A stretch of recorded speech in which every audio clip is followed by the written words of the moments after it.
মিরাজের বাড়ির কিছুটা দূরে তেঁতুল গাছে বসে এসব এক ডাইনি দেখছিল। আহারে, বাচ্চাগুলো কেমন করে কাঁদছে। মিরাজের নতুন বউয়ের সেদিকে কোনো খেয়াল নেই। আমি বরং এই 5 মেয়েকে খাইয়ে দেই, না হলে যে এরা মারা যাবে।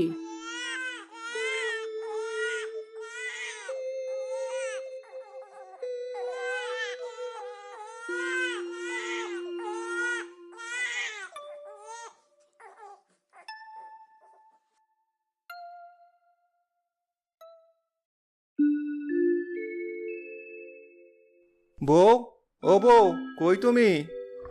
তোরা তো ঘুমালি, আমি এখন আসি। তোদের বাবা এসেছে, আমি কাল আবার এসে তোদের দেখে যাব।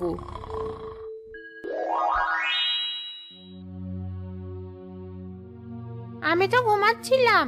আরে, এরা খাটের উপরে এলো কিভাবে আর ঘুমালোই বা কখন? যাই হোক, আমি বাইরে যাই।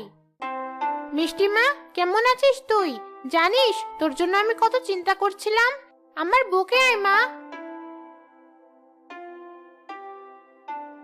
আমারও তোমার কথা খুব মনে পড়ছিল মা। আমার 5 মেয়ে কোথায় বউ? আমি খাইয়ে ঘুম পাড়িয়ে দিয়েছি। বেশ ভালো করেছো। বউ, শহর থেকে চিঠি এসেছে। আমাকে জরুরি কাজে শহরে যেতে হবে। শহরের মার্কেটে নাকি কি গন্ডগোল হয়েছে। আজকেই যাবে? হ্যাঁ বউ, তুমি আমার 5 মেয়েকে দেখো। আমি গেলাম। মিরাজ তার 5 মেয়েকে একবার দেখে শহরে চলে যায় কিছুদিনের জন্য। মিরাজ চলে যেতেই মায়া মিরাজের ছোট্ট 5 মেয়ের প্রতি অনেক অত্যাচার শুরু করে। ঠিকমতো খাওয়ায় না, সারাদিন মাটিতে শুইয়ে রাখে।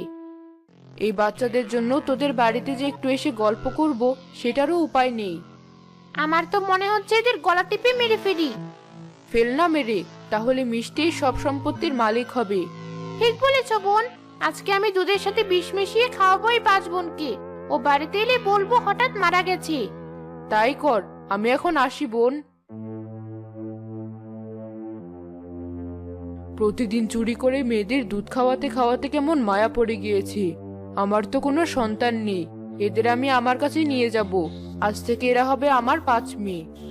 ডাইনি মিরাজের 5 মেয়েকে ডাইনি রাজ্যে নিয়ে যায়। রানীমা, এরা কারা? মানুষের মতো দেখতে, মানুষের মতো গন্ধ। এরা আমার 5 কন্যা, সোনা, রূপা, হীরা, মুক্তা আর পান্না। কিন্তু এরা তো মানুষের মতো দেখতে। তাতে তোমাদের সমস্যা কি? আমি মানুষ সেজে মানুষের ছেলেকে বিয়ে করেছিলাম, তাই আমার 5 কন্যা মানুষের মতোই হয়েছে। বুঝতে পারছি রানীমা, আজ থেকে আমরা সবাই আপনার 5 কন্যাকে দেখে রাখবো। রানীমা, আপনি অনুমতি দিলে আমরা আপনার 5 কন্যার সাথে খেলতে চাই। ওদের ক্ষুধা পেয়েছে, আমি খাইয়ে তোমাদের কাছে দিচ্ছি, তোমরা পরে খেলা করো। ডাইনি সোনারূপা, হীরা, মুক্তা ও পান্নাকে খাইয়ে লাল, কালো, সবুজ ও নীল ডাইনির কাছে দেয়। সকল ডাইনিরা ডাইনি রানীর 5 কন্যাকে পেয়ে অনেক খুশি হয়। অন্যদিকে মায়া মিরাজকে যেটা বলে মিরাজ সেটাই বিশ্বাস করে।